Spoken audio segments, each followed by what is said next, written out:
বিশ্বাস করেন, ওয়াল্লাহি আল্লাহর কসম করে বলছি, বিশ্বাস করেন, আপনার ইন্তেকালের পরে 40 দিন সময় লাগবে না এদের আপনাকে ভুলে যেতে। ওয়াল্লাহি আল্লাহর কসম করে বলছি, এই মানুষগুলোর কেউই আপনার প্রকৃত অর্থে আপন নন। আপনার অবস্থানকে তারা ভালোবাসে, আপনাকে তারা ভালোবাসে না। আপনাকে শুধু আপনার রব আল্লাহ ভালোবাসেন। আপনি তার উপর তাওয়াক্কুল করে হারাম ছেড়ে দেন, আপনাকে আল্লাহ পাক বেহিসাব রিজিক দেবে ইনশাআল্লাহ তাআলা।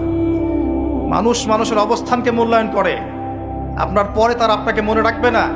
আপনি আমি যদি আজকে পৃথিবীতে নাও থাকতাম, আজকে যদি আমরা পৃথিবীতে নাও থাকতাম, পৃথিবীর ঘূর্ণন কমে যেত না। পৃথিবী ঘুরতই, রাত হতো, দিন আসতোই, আমাদের স্ত্রী সন্তানরা বেঁচে থাকতো, মা বোনরা বেঁচে থাকতো, সবাই যার যার জায়গায় ঠিকই থাকতো, আমরাই থাকতাম। এটাই বাস্তবতা, এটাই দুনিয়ার নির্মম বাস্তবতা। তাহলে এই দুনিয়ার সংক্ষিপ্ত জীবনে কাদের কথা চিন্তা করে আপনি আল্লাহর অবাধ্যতা করছেন? কাদের কথা চিন্তা করেন? স্ত্রী সন্তান পরিবার পরিজন ছেড়ে দেন, আল্লাহর ওয়াস্তে হারাম ছেড়ে দেন, হালালে চলে আসেন। আমরা ইসলাম নিয়ে অনেক বড় বড় কথা বলি, কিন্তু সবচেয়ে বড় কথাটা হচ্ছে এই আয়াতটা, যেটা আমি তেলাওয়াত করতে যাচ্ছি। ইয়া আইয়ুহাল্লাযীনা আমানু, হে মুমিনগণ, আলাইকুম আনফুসাকুম, তোমরা নিজের আগে নিজেদের নফসটাকে ঠিক করো।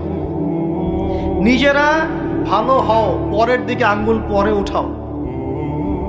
নিজেরা ঠিক হও, নিজে আগে জ্ঞান অর্জন করি, নিজে আগে আমল করি, নিজে আগে হালাল খাই, নিজে পরিবার ঠিক করি, নিজে আমি দিন ইসলামের জন্য ক্ষুদ্র পরিসরে কিছু করার চেষ্টা করি, অন্যের ভুলের দিকে আঙ্গুল পরে উঠাই। দেখবেন ইনশাআল্লাহ প্রত্যেকে যদি নিজের ফিকির করি, আস্তে আস্তে সমাজ ঠিক হয়ে যাবে ইনশাআল্লাহ। নিজে ঠিক না হলে কিচ্ছু ঠিক হবে না। আর নিজে ঠিক না হয়ে মানুষকে ঠিক করতে যাওয়া ঠিক নয়। একটা বাতি যখন জ্বলবে, একটা বাতি থেকে আরো অনেক বাতি জ্বলবে ইনশাআল্লাহ। আল্লাহ পাক আমাদের সবাইকে হালাল রিজিক অন্বেষণ করার তৌফিক এনায়েত করুন, আমিন। যাদের হালাল রিজিকের সমস্যা আছে, আল্লাহ পাক যেন বেহিসাব রিজিকের ব্যবস্থা করে দেন, আমিন।